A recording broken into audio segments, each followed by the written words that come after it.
Elle dirige les éditions Malika, une maison d'édition basée à Casablanca au Maroc et spécialisée dans les beaux livres consacrés au patrimoine culturel et historique marocain.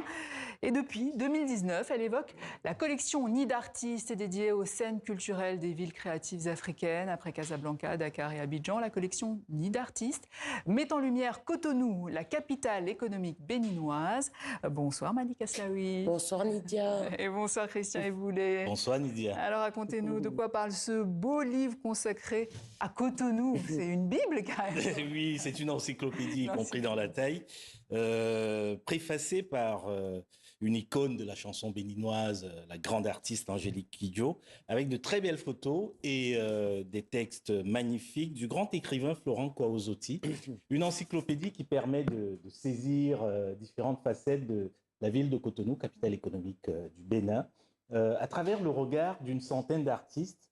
Et je voulais commencer par vous demander, Malika Slaoui, pourquoi est-ce que vous avez décidé de mettre en lumière cette ville de Cotonou après Casablanca, elle l'a dit tout à l'heure Nidia, Abidjan et Dakar?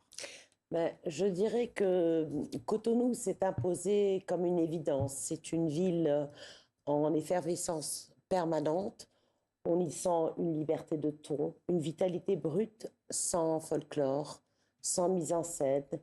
Et c'est ce qui m'a, en fait, Cotonou m'a marqué par son énergie, par sa liberté de ton. Tout y est mélangé, à la fois le passé, le présent, la musique, l'art, la rue. Et en même temps, c'est la capitale économique du Bénin, mais aussi un immense terrain d'expression pour les artistes. Donc, j'ai voulu raconter, à travers le regard de toute cette scène culturelle, ce que vivent les artistes de l'intérieur, ce qu'ils transforment et ce qu'ils essayent de véhiculer. Alors justement, avant de poursuivre Malika, je propose d'écouter l'écrivain béninois Florent Kwaozotti sur ce que vous avez essayé de mettre en avant dans ce livre sur Cotonou. Vous savez que Cotonou, c'est une ville relativement récente. Ça remonte au XVIIe siècle. Et ce qu'on a voulu mettre en avant, c'est d'abord les aspects géographiques de Cotonou, son humanisation qui a été très lente, mais qui s'est accélérée ces derniers temps. Et les artistes l'ont tous remarqué, l'ont tous dit. Cotonou les inspire parce qu'il y a un développement accéléré de l'urbanisation. Deuxièmement, Cotonou les inspire parce qu'il y a une constellation d'objets, de patrimoine, tout ce que représente justement l'ancestralité de Cotonou. Alors, parmi la centaine d'artistes qui ont contribué à ce livre, il y en a un, Dominique Zingpé, que vous avez rencontré en premier à Cotonou, et vous dites que c'était une révélation. Pour quelle raison? Absolument. Ma première rencontre fut avec cet immense artiste plasticien et sculpteur, qui a été un grand, grand moment d'échange et de partage. C'est quelqu'un d'extrêmement généreux et profondément ancré dans la transmission, puisqu'il a su transmettre tout son savoir-faire à toute une génération de jeunes artistes, et ça, j'ai trouvé ça extraordinaire.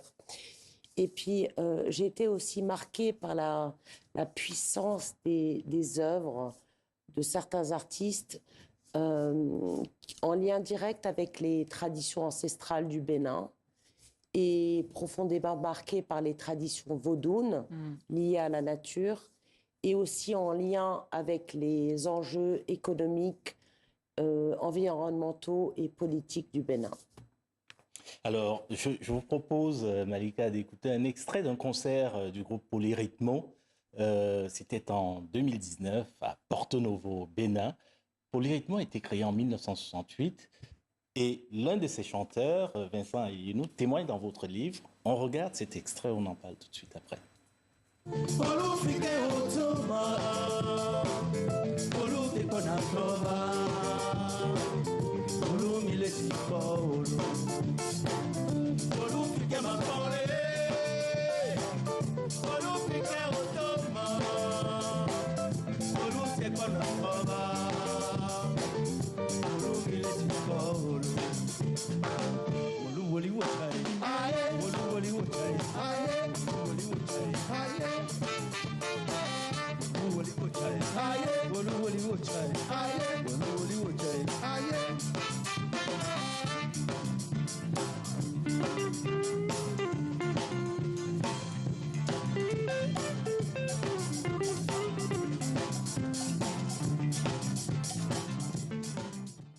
Alors, Polyrythmos, c'est un groupe mythique au Bénin hein, depuis 60 ans. Il mêle avec succès des rythmes comme la funk, le rock, avec des rythmes traditionnels locaux béninois.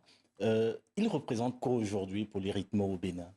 Ben, je commencerai en fait par cet extrait du livre qui illustre parfaitement ce qu'incarne aujourd'hui Polyrythmos et ce qu'il fait vivre à toute cette génération. Et en fait, cet extrait commence par ces mots, donc que je lirai. Dans les ruelles de la ville, quand une chanson de Polyrythmos s'élève, ce n'est pas juste de la musique qu'on entend. C'est une mémoire qui se réveille. C'est un peuple qui se souvient. Et car Vincent Aïnoo, c'est plus qu'une voix, c'est la voix de Cotonou elle-même. Donc, ça illustre parfaitement ce qu'il représente aujourd'hui pour cette jeune génération. Merci Malika Slaoui. Alors, à travers votre maison d'édition et cette collection, Nid d'artistes en particulier, vous créez des ponts entre l'Afrique subsaharienne et l'Afrique du Nord. L'objectif, quel est-il? Alors, en fait, Nid d'artiste est lié intimement à mon histoire personnelle, car j'ai grandi dans un univers façonné par un père humaniste et esthète, grand collectionneur et visionnaire au regard de l'époque à laquelle il est né, donc en 1920 à Fès, et aussi par une maman profondément ancrée dans ses valeurs de transmission.